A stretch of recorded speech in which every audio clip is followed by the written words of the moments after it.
Well, blessed morning, friends, folks. It is February 5th. No further ado, let's dive into the Boatman's book and get a lesson in.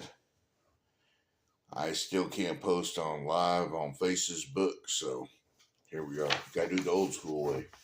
A selfish view of God. Don't be selfish. Proverbs 19:3 reads, "A man's own folly ruins his life, but his heart rages against the Lord." Folly is just another word for foolishness. Some folks treat God like a lawyer. They go to him only when they are in trouble. That's very true, you know.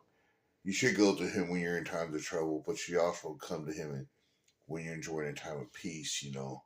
In all things, no matter what it is, acknowledge him, for he made us in the first place. That's what we got here, a selfish view of God. In word, the origin. The problem is almost universal. As participants of the human rebellion, we have all acted foolishly. Anytime we have lived without thought of the Lord's will in the matter, anytime we have not stirred up our love for Him, and anytime we have intentionally acted in our own best interest without concern for the consequences to others, we have welcomed a sense of separation between us and our Creator. It is part and parcel of fallen human nature to put distance between God and ourselves. We could serve ourselves better that way. In our times of independence, we don't want Him getting too close. But when trouble comes, we'll cry out to God as though we're the most helpless of victims. What's worse, we often cry out with a hint of accusation. What are you doing this? Why are you doing this to me? Very true, huh? You frequently fail to make a vital connection between our willful independence and our times of self-sufficiency and the seeming absence of God in our times of need. It's not that He walks away from us, it's we walk away from Him.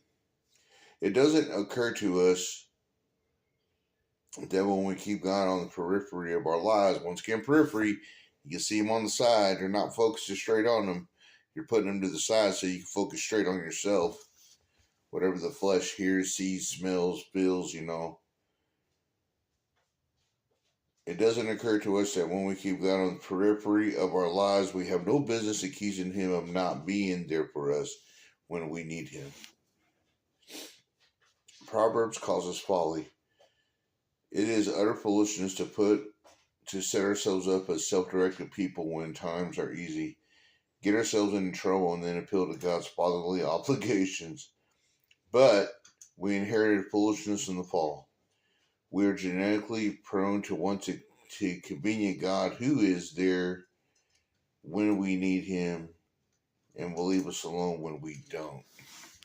Indeed, the conclusion. What is the solution to the selfish view of God? It isn't to stop calling on Him in time of trouble. He welcomes that, even commands it. The solution is to let Him be the integral and intimate foundation of our lives now, before trouble comes. Yes, there it is. Then our cries to Him will be the pleasing voice of a treasured child, and when we need Him, He will show Himself strong on our behalf. Pretty simple lesson there. Don't just like Jelly Roll, you know. I was kind of skeptical until I heard him the other night on the Grammys. I was like, yeah, man.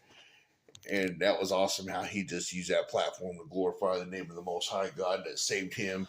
And apparently he had real good, not just a hot, smoking hot wife, but a good wife because she was there for him. And all his times, they said otherwise he probably would have killed himself.